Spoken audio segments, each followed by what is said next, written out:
I've been lucky. I've been able to talk to voters throughout the country for the past over a year now, and everyone has come to the consensus top issue facing voters is the economy. Is that what you're seeing in North Carolina, A? And how has that changed from the last time you've done this poll earlier this summer?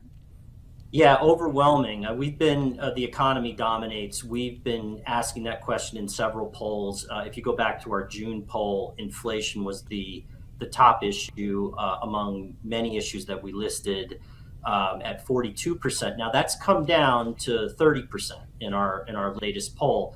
But the economy in general, which is another economic issue outside that we separated from inflation, that went up a bit from our June poll, and if you combine in the current poll inflation plus the economy in general, it is a majority. So what was it? James Carville famously said in 1992, "It's the economy, stupid." This election still indicates that economic issues are still dominant here in 2024.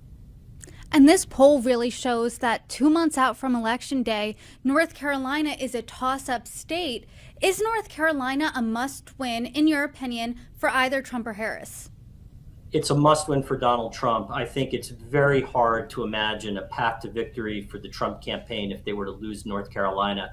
And part of the reason for that is you'd have to think that if the Harris Waltz ticket does well in North Carolina, then that probably means that they do well in Georgia as well, which is, of course, a neighboring state. And, if the South, those two southern states were to move into the Democratic column, then Donald Trump's path becomes very, very complicated. Then he, it's a very difficult path to victory. You would think that if southern states are going into the Democratic column, that some of those Midwest states then, which tend to be a little more Democratic, that they would then be also going for Harris. And if that's the case, then he can't win. So I think North Carolina sort of tells us, gives us some insight potentially into where some of these other battleground states might go. And if that's the case, then it certainly starts for Donald Trump with a win in North Carolina.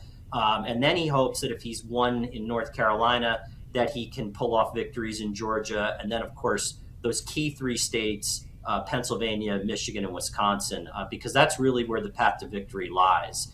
I think for Harris, North Carolina is gravy. If she wins it, then she's probably running up the electoral college score. If she loses it, there's other paths to victory for her. I think the Harris campaign should certainly invest in North Carolina. It's close enough to do that. But in terms of it being the most important state for her to win, North Carolina certainly is not at the top of the list. I would peg, again, Pennsylvania, Michigan, and Wisconsin as higher priorities for the Harris campaign than North Carolina.